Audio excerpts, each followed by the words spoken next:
Surgeon General lays out framework to tackle loneliness, and they want to mend the social fabric of our nation. It's a little too late, is it not? Now they want to take up this problem, after scaremongering and fear porning everybody on local news, national news, on social media, hiding the truth, constantly reporting on tragedies, scapegoating certain people, blaming things, which is essentially kicking the can down the road.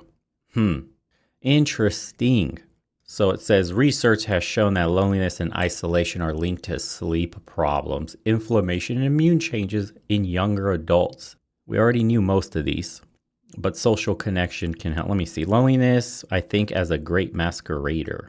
So we're blaming all the issues on society today, finally, on the disconnect between people, where we can't function because we're social animals and we no longer create strong bonds, social nets. Everything's fake. The internet, everything you see, social media, nothing's real anymore. You have friends that follow you, which people base their happiness upon a number. And see it. But as far as social connections go, you have acquaintances, you don't have real friends. Most people maybe have one friend or two. The rest are just loose, acquaintances, really.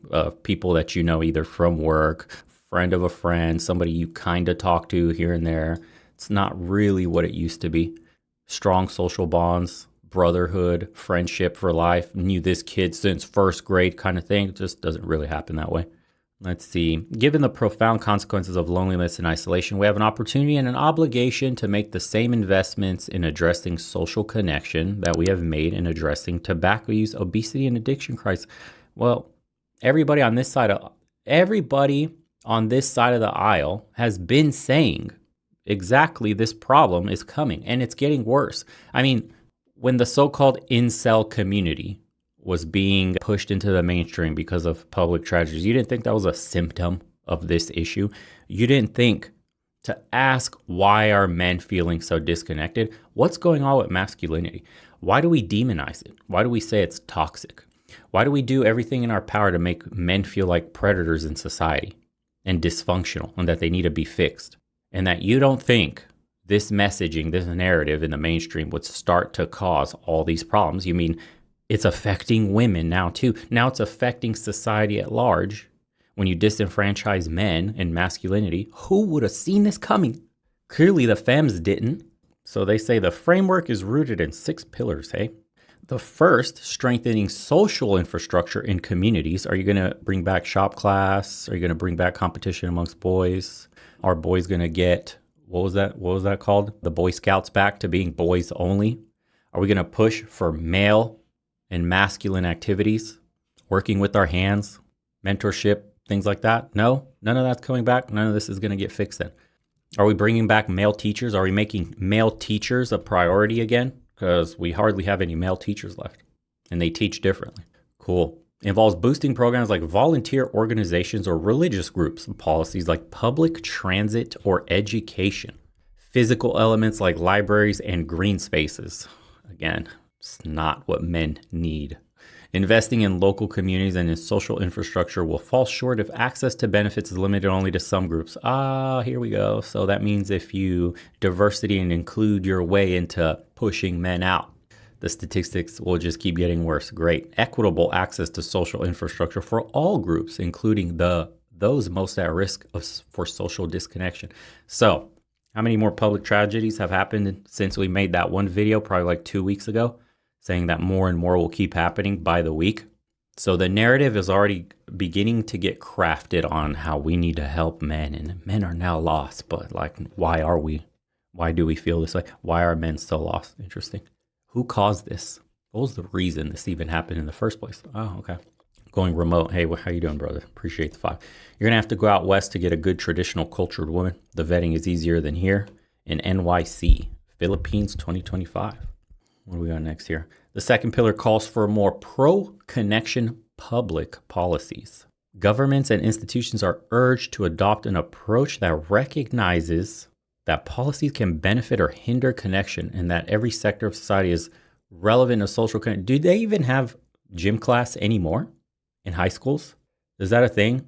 Do people compete to see who runs the fastest mile anymore? Are kids actually pushed physically in any way?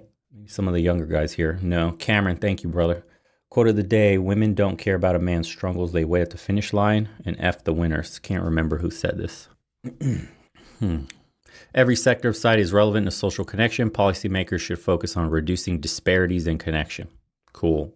Third pillar, here we go. Relies on the crucial role of public health and healthcare delivery systems to address social connection. Murthy calls for increased investment in educating healthcare workers about the physical and mental benefits of social connection and the risks of disconnect. This is all lip service, because the moment a man creates a group for other men to coalesce, speak their minds freely, you're labeled a hate group. You get targeted. You get shut down. We just had it happen on our Discord. We got warned and had to wipe the entire Discord because bullying somebody, apparently it's a bullying to make fun of somebody for their weight, like men do, when they jab each other for fun because they care. It's how men talk to one another. They talk a lot of shit, but it's out of love. So if you tell somebody that their job sucks, if you tell somebody that they're fat, if you tell someone that they're skinny or that they're old or that they're too young, that is now grounds for having your entire Discord server deleted, which is fine because we're creating a private community to get away from all this, which should be ready in a week or so. We're near completion. I'll be making a specific video on that shortly. See what the fourth pillar is. Reforming digital environments. Oh, here we go. Murthy singles out the tangible impact of technology on Americans' daily lives and connections. Technology can also distract us and occupy our mental bandwidth, make us feel worse about ourselves and our relationships, and diminish our ability to connect with others. Some technology fans the flames of marginalization and discrimination, bullying, and other severe social negativity. You're going to lose men with talk like that. The framework calls for more data transparency from tech firms. That is very much needed, as well as the establishment and implementation of safety standards such as age-related protections. It also encourages development of pro-connection tech to promote healthy social connection. So they want to make basically what China does with TikTok here. They want to show us positive things instead of degenerate TikTok dances and morons doing trends and challenges that land them in the hospital or dead.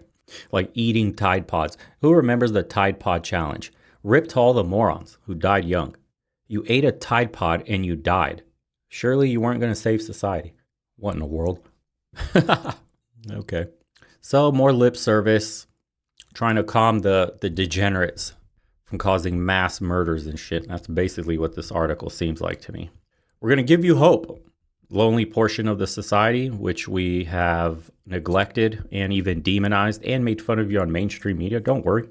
Guys, we're going to change. We